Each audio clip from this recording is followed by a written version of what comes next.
At this point in our agenda, I'd like to introduce you to our final speaker of the day. Now, this is, of course, before we break for some amazing bits to eat as well as some cocktails. But our last speaker of the day, I'm thrilled to introduce you to, is Josh Feldmeth.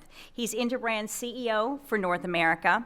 He's responsible for ensuring that everything we do for our clients every day, from strategy to creative, really is about generating business value. So, of course, it's perfect that he's going to be talking to us today about best global brands. In terms of his background, Josh first joined Interbrand in 2002 as part of our retail strategy team in Dayton. Since then, he's had multiple international roles. In fact, Josh and I first met, I think it was 10 plus years ago, over in Europe when we were both living and working in Europe. But really, in his time in Zurich and Amsterdam and other offices, he's had particularly focus on helping us really to develop and integrate our analytics practice, which really makes sure that we are both creating and measuring brand value for our clients. And so again, perfect person to talk about best global brands and how we get to those numbers. In 2010, Josh returned to the United States to lead our New York office and our team of world-class brand strategists, creatives, and marketing professionals, which really do work on some of the most amazing brands in the world. So again, it's my pleasure to introduce you to our CEO of North America, Josh Feldmeth. It's nice to see you. It reminds me a little bit of my wedding, where one side was more populated than the other side. My wife had more friends than I did. Anyway, it's good to be here. I asked Rob, who, by the way, is a fantastic MC. Let's give it up for Rob. He's very natural, good at his job. I asked him how much time I had, and he said, you're the last speaker of the day. You've got all the time you want, but just know that you're the only thing between this group and a cold Corona. So we'll probably go short than go long for this reason. But anyway, I'm glad to be here today because I'm talking about a topic that I think is really important. Brands matter. They probably matter more than they ever have before because the game has changed. And what we're going to talk about today is exactly how that game has changed. Brands still matter. They matter in choice, and they help companies that have brands make a lot of money still. So they're still extremely valuable assets. But how they work to generate economic outcomes and how they work to delight consumers has changed completely. And so what we want to talk about today is how the rules of the road have changed, the context in which we're operating, and then more deeply, the mechanics of how to continue to use brands in this way to help generate profits for your firm and to delight your customers. Probably not in that order. So let's dig into it. We like to talk about the time that we're living in, I think the time that we're about to get into in earnest as the age of you. And to help you understand what we mean by that, let's spend just a minute kind of tracing our steps back through time. So actually, there's one age sort of that precedes what we call the age of identity, and that's sort of like the agrarian economies of the world. Way back when, everything was farm to table, right? You grew it, you traded within a very narrow geographical area, you knew everybody who grew everything and made everything, and it was all organic, and it was fantastic. And then the Industrial Revolution came around, and we realized that we could make massive products at scale, cheaper than ever before, and we built these retail supply chains, and we started shipping stuff all over the world. We became mobile, we aggregated in cities, and it's the world we sort of know today. And in that context began the first age of branding, which we call the age of identity. And you can understand the challenge. So sort of post-agrarian, we're sort of in industrialized economies, and now we have all of this stuff. And we've got to deal with a very new challenge, which is the challenge of choice. Way back when it was all about agrarian, you didn't have a problem with choice because you ate the thing that they made within a 2-mile radius, and that's all you had. You didn't have choice.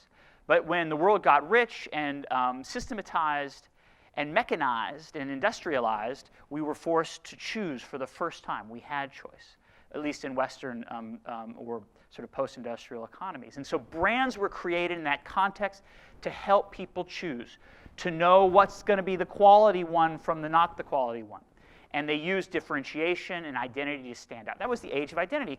And the rules of the game then were really about creativity and design, and as we've been talking about today, consistency. Consistency in almost like a police state manner. because I had to stand out on the shelf or stand out in a communications environment. I had to be the same every time. Well, then we sort of moved into this age of value where, if you think about it, sorry, I'm doing a little bit of like corporate history. In the 80s, 70s, 80s, companies got a lot more sophisticated because data moved into the organization. You think about these like ERP systems like SAP and Oracle. The whole large organizations started to get very intelligent about how they were manufacturing things and organizing supply chains, et cetera, et cetera. And they asked the same of the marketing teams and the brand teams. They say, show me the money, right? Prove to me that this stuff matters. And it was in this context that Interbrand sort of became famous, because we created this methodology for valuing the economic output of a brand. And we were in this age of value, and everybody had to prove their ROI. So now we've moved past that, and we're clearly in this age of experience, right? Where consumers are expecting, users, human beings, real people are expecting that their brands are connected, that they're seamless. They're not just doing like a great piece of advertising and a beautiful piece of design in the aisle or at shelf just isn't good enough anymore. You have to create connected, seamless ecosystem. We talked about that all morning with our friends from Google, right? And so we're in the age of experience. That's not going to last very long. We're going to move into this sort of age of you where data and technology allow for a level of personalization that we're only now hinting at. Where entire like supply chains, entire companies will start to reform based on our personal data. That's sort of where we're going. It's a really exciting time, but the tools and the rules that we used to sort of live by to create value in this context are really different. So that's what we're going to talk about today. Anybody tracking the journey here? Any comments or questions? Does anyone feel like their brand is in the age of experience? Does that resonate with you? Great. All right, so let's dig in and see what really matters in this age that we're in. Oh, these are just images. Used to gather around a TV. Used to have a phone. Remember the days? Greed is good, Gordon Gekko. Sweet Case, yeah. This is interesting. It's only 1998 when it all looked like this, right? That's yeah, serifs. Tom wants to talk about typography still. Beta, Google Beta. Of course, we're living digital now, and our lives are complex. This notion of complex can sound really trite. Everyone says our lives are complex, but they really are. And you can think about it in a lot of different ways. You used to go into, just think about like retail in general. You used to go into retail. Let's think about like a big box, a Walmart or Target, and you'd make choices. First, you'd choose between the two, but not a lot of differentiation between those two outlets in terms of broadly what you're going to experience. And then when you're there, you choose between sort of brands on shelves. Well, today you have really different choices. You have all those choices. Then you've got all kinds of new entrants in the market in terms of products. You also have different format choices. You can choose to sign up for Amazon Prime and never go to those stores again, right? So we have massive choice complexity. Back to this original problem, the age of identity, we have just massive choice complexity. We say our lives are complex. It isn't just because we're all kind of harried and we always have our phones in our pockets. It's that we have a lot of choices. And just sticking with that Amazon choices, the choices matter more than ever. So in the sort of old days, when it was I'm going to go to Target or a Walmart, that's a choice. It's an important choice. Now, if you're signing up for Amazon Prime, you're like signing up for lots of stuff. Right? They're going to have all this data that's yours, and they're going to be delivering things to your house all the time. That's a much more meaningful choice because it's more involved or more complex. So choice still exists. It's just more important now. And we talk a lot about like advertising and digital as a channel for communicating. I think it's more important to think about digital as the way we interact with each other and how technology has changed how we share information. And all of the sort of the bust up of the linear shopping process that implies.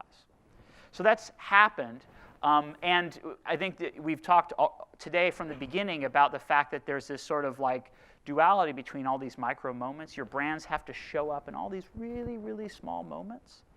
They have to be cohesive. Back to the comments from this morning, not rigidly consistent, but they have to have some sort of cohesiveness across all these micro moments.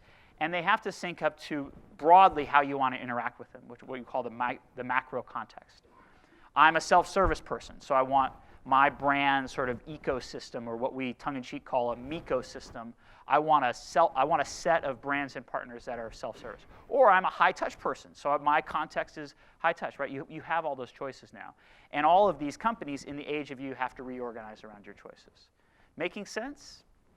All right, so what we've done this year, in that you can hit the thing, for our Best Global Brand study this year, we've focused on, it's a video.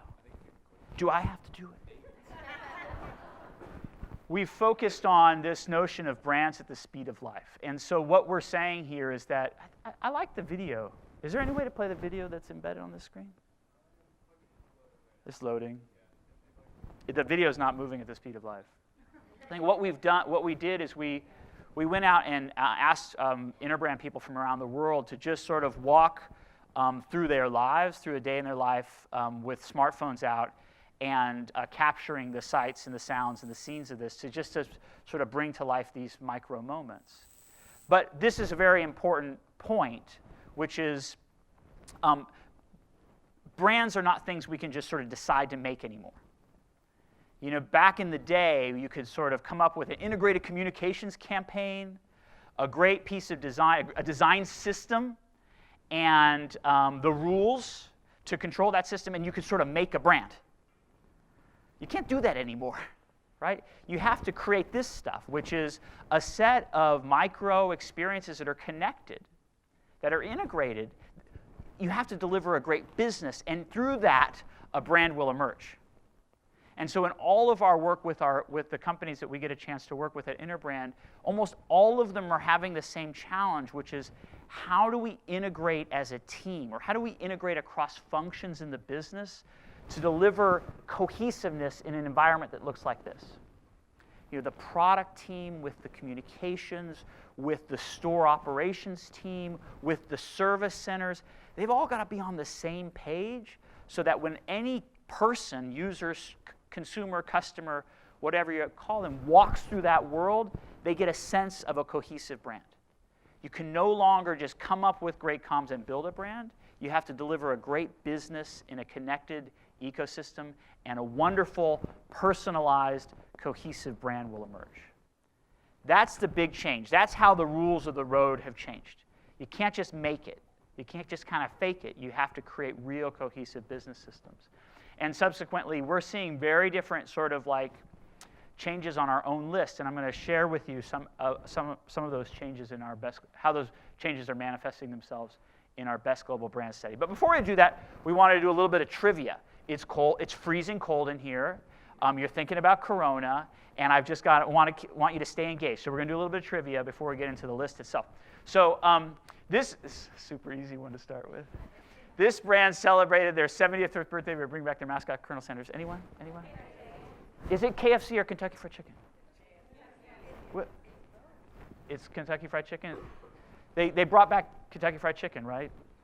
Why do you think they don't want to just call it KFC anymore? Any idea? Is heritage, authenticity still very important? Transparency? Good. All right. They'll get progressively maybe harder. I don't know. They're pretty easy. What automotive brand tells buyers to defy convention and logic? Any guesses? Defy convention and logic. It's on our top 100 list. Porsche? That's a good one. Any others? Honda? Audi? But Mini. Mini feels like the brand that might say defy convention and logic. That's a cool brand. All right. Which beer brand will take the world's first ever selfie from space this year? Selfie from space. Any guesses? Huh? Budweiser? Huh? Budweiser? No. Heineken. I think it's Heineken. Right. Open your world. So right, they're all about global. They're opening their world all the way up to the heavens. All right. This brand created the first disposable diaper. Yay! Close to home, right? Those, by the way, those Argyle Pampers from this morning were smoking hot. I could have super preppy, you know. It's great. All right. What alcohol brand recently released Tennessee Fire, a cinnamon-flavored whiskey-based liqueur? Jack Daniels. All right. Also close to home. Nice. Up 6% this year. What is the world's most loved champagne brand? Moet Chandon. Somebody said that with like a twinkle in their eye. Moet Chandon. The memories. Right, of course. It's new to our list. It climbed into the top 100. And this transportation brand will be the main sponsor of UEFA European League, which is not a great. Anyway, anyone got a guess? FedEx, moving it around. All right, and what global PC leader has owned almost 21% of the market share for 2 years straight? Apple, Microsoft, PC, IBM, they sold their PCs like 10 years ago. That's okay. No, it's an important, like, was it? Dell? Dell is a private company now, and they just bought EMC this week, interestingly enough. This is Lenovo. So here's a bonus trivia. How many, this is a Chinese company that bought the ThinkPad brand from IBM about 10 years ago or so, and now they're really big. How many people think this is the only Chinese brand on our list? How many people think there's more than one Chinese brand on our list? How many people think there's 5 Chinese brands on our list? Yeah, you guys are mostly right. It's 2. For the super bonus, anyone know the other Chinese brand on our list? Anyone? Huawei, yeah. So we've got 2 Chinese brands on our list. They're going to probably be more in the near future. Earlier this year, this brand was named the greatest toy of all time. Lego, fantastic. All right, we're warmed up. I'm not going to go in the methodology of how we calculate a brand's value in great depth. If you'd like to talk about that, we'd love to talk about that and geek out on it. The point I will make is that it's based on reality. So when we calculate the economic value of a brand, we look at how much money the company is making today, how much real profit, after all the sort of the costs of making that profit are taken out, real profit you make today. And then we say, well, how much of that profit is point 1? Point 2, how much of that profit is because of the brand? You know, what's the influence the brand has at that moment of choice? And that's what we call role of brand, and that's how much of the current profits any company can take, or that brand can take credit for today. And then lastly, we'd say, well, how reliable are these earnings in the future? And that we use this notion of brand strength to calculate the strength of the brand going forward. So it's a pretty simple, straightforward methodology. It's totally transparent, and it reveals some things. So this is the top 100 brands in the world by economic value. They're all global. They're all publicly traded companies, so we get access to their financial information. And they're all building incredibly profitable brands. So it's not just brands I like and enjoy. They're attached to really profitable businesses. And so let's dig into some of these, this list to see some of the trends that are defining the world today. We're doing perfect on time. Overall, the table is up 7.4% to $1.72 trillion. That's a pretty good, like, I mean, if you know, bond markets, stocks. I mean, if you just invested in this group, you've done pretty well in the year. There's a lot of car brands, but the real story is that the technology companies are driving the most growth, and we're going to unpack exactly why they're doing that in a minute. Here's the top 10 brands by economic value in the world. Some are like growing like weeds, like Apple and Amazon. Some are declining in terms of their overall value. It's interesting, Microsoft and IBM switched this year. Microsoft is really getting going again, and it's almost all because of like integration. They're working together in ways they haven't in a long time, whereas IBM is really working on trying to make that left turn to become a software and services business. And it's interesting too, I mean, in the last 2 or 3 years, we saw Samsung growing very, very quickly, and we had a conversation earlier about sort of Android and open versus Apple and like a walled garden, or their very controlled or tightly contained ecosystem. Right now, that ecosystem is just killing it. And Samsung is looking to drive growth again in a more open format. Here are the top risers on the list. Facebook is up over 50%. They figured out millennial and they figured out mobile, and they're figuring out video now. And so if you think about all those things, and next to Google, we talked about Google earlier in the day, what does that do to search for Google? That's a very interesting. What does that do for YouTube for video if Facebook can figure all that out? I think those are very interesting trends in the future. Apple, Amazon, and Facebook were the fastest growers, but it's not all just pure play technology companies. If you look like an Hermes, we talked about that early in one of the breakout sessions. An incredible amount of focus on their core business has unlocked a lot of growth for them, where Gucci and Louis Vuitton, also on our list, are not growing nearly as fast, and one is declining. And so you see sort of a mix of businesses and brands, some that we use every day. And then Adobe, they've done something very interesting. They've gone to a completely different business model. I think Joe was talking earlier about how you used to have to pay $1,000 for a kit of Adobe software. They've gone all the way into a cloud-based software as a service model now, which is a huge change for their business. It's something like IBM is trying to do as well. So here are the fastest growing brands in the world. Here are the new entrants. PayPal, Mini, Lego, which we finally got some visibility to their financials, so that's why they joined the list, and Lenovo. And so I wanted to give you, or leave you with 3 ideas for why the fastest growing brands are growing as quickly as they are, and what the ones that aren't probably need to do more of. The first I'd say is clarity of purpose. Clarity. What business are we in? Who are we? Who are we trying to serve? We were having a conversation in one of the breakouts. This is something that so many of our companies are dealing with right now. It's so great when you start to examine Amazon, you know the clarity of their purpose. This is from a customer service email. Even in a customer service email, they're talking about the clarity of purpose. Amazon has stated we want to be the most customer-centric company on the planet. That's their purpose. That's why they're here. And that's, obviously it's a massive ambition, but it's super clear. And it's even coming into their customer service emails. I think it's just amazing. Does your company tell everybody every time, this is why we exist? Right? You know that old, like, the Kennedy Space Center example where the guy's brooming up the facility and someone says, what are you doing? You're a janitor. He goes, no, I'm putting a man on the moon. You know, that level of, like, I know exactly why we're here and what we're doing. If everyone doesn't know it, you've got a problem. But look at the power of it when everybody does. It's incredible.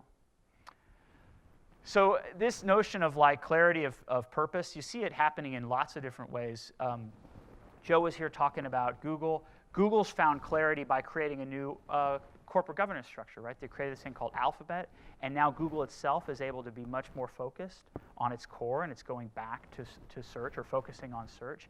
You see it in big industrials, like GE just announced the sale of almost all of their financial service assets. The last big piece was today. They sold off a big piece to Wells Fargo. They're just an industrial company, not an industrial company to bank. That's clarity of focus. HP is splitting up between the enterprise business and the consumer business, clarity of focus. eBay and PayPal broke up, clarity of focus. So everybody's getting clear about what business they're in. They have to. Because of all the way back to the beginning and the context, we have so much more choice.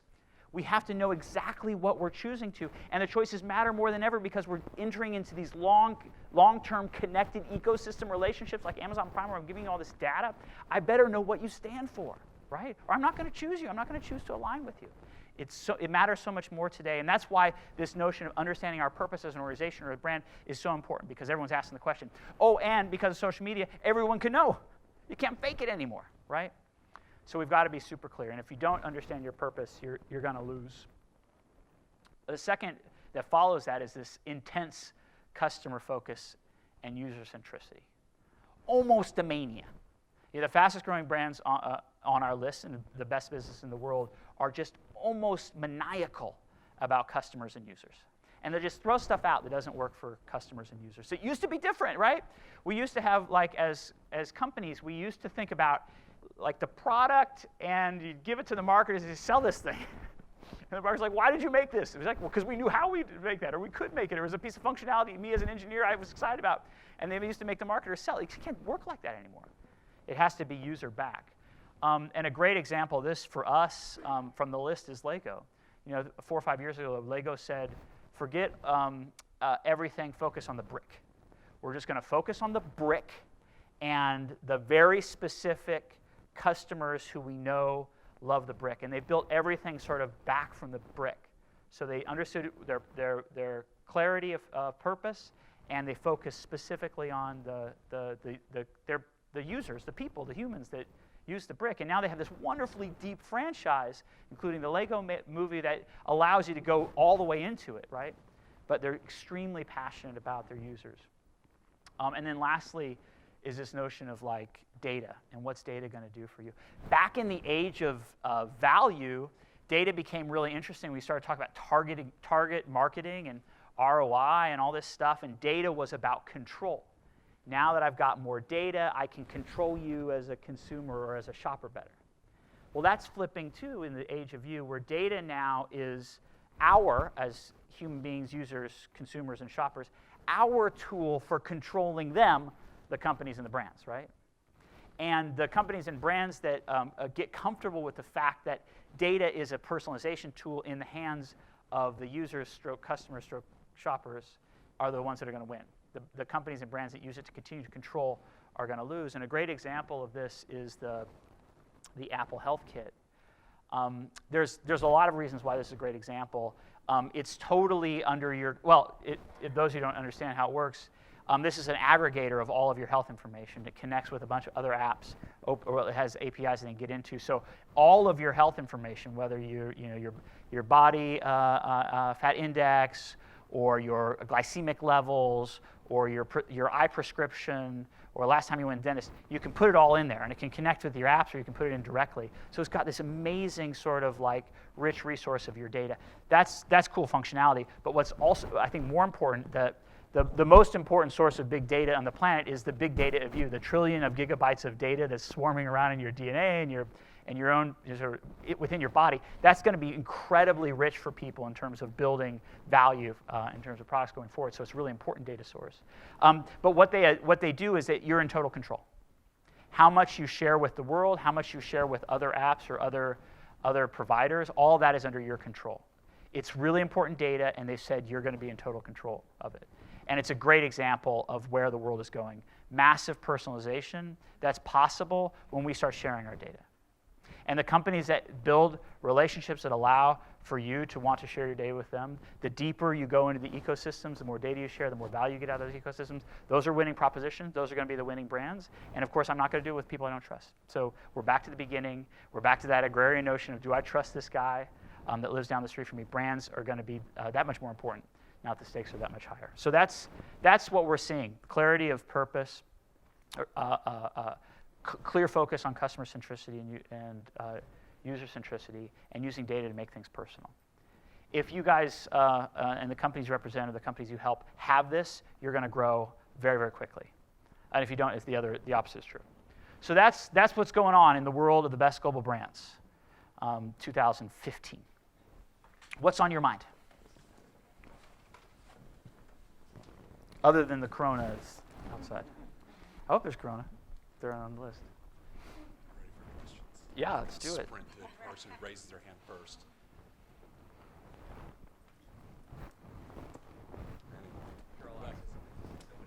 So, Josh, I would think a brand like Tide might be on this list. Where are they? Tide's not on this list. There are other P&G brands that are on this list. You have to reach a level of volume. It's about a $4 billion cutoff in terms of just the brand value. And so the other thing about some of the brands like Tide, they sit within P&G and they don't always release financials that are separate for that business. And so if we can't see the separate financials for a Tide, for instance, they can't make the list. That's a really good question. It shows an astute understanding of how the mechanics of this work. Yeah, go ahead. So I was intrigued when you were talking about Apple Health Kit, because I think you ended up by talking about how to share this data you must trust. I have a huge trust for Apple. I'm not a super suspicious, don't invade my privacy person. And that concept freaks me out. I'm just really intrigued by the barriers that people face. And I agree it's a great concept, but I feel like it's a lot of years away yet for people to trust. Yeah, this notion of a lot of years away is interesting, because if you look at the data just by age demographic, people that are younger than us feel very differently than us. You just called me old. No, I just said there are a lot of people older than us, and there's some people younger than us, and that you see large swaths of humanity willing to trade that notion of privacy for usefulness and utility. And nobody wants to be lied to, and nobody wants to be deceived. And we didn't get into it, but the value of Volkswagen has come down very, very quickly, very recently, for reasons that I think everyone's aware of. And so that's always going to be an issue, and there will be a recourse for that kind of betrayal. But usefulness, utility is more important than this sort of old notion of I don't want people to see my stuff, because the biggest chunks and the fastest growing chunks of the world's population are very comfortable with you seeing their stuff, as long as they get something back from it. Yeah, that's a really good question. Yeah, please.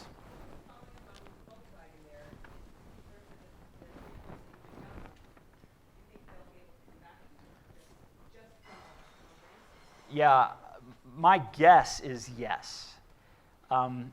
There's a lot of historical precedents that say yes. We were pretty scared way back when people were getting sick off of Tylenol. Much more recently in terms of automotive, Ford and Bridgestone Firestone had the rollover scandal.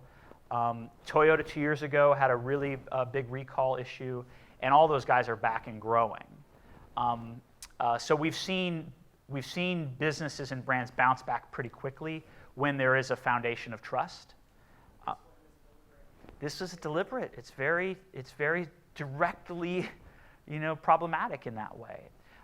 My guess still is that it will bounce back. One, because they're pretty serious about it, and everything they've done since then suggests that they're going to treat it with a lot of seriousness. Two, there is a lot of trust in the world for them. And then three, there is a little bit of a forgetfulness factor. You see this both in brands, you see this in sort of like in the celebrity culture. People are ready to come back. And there's lots of cultures in the world that like sort of that comeback story anyway. And so I kind of feel like they're going to make it. There's been a huge drop in their market capitalization. They're taking their licks.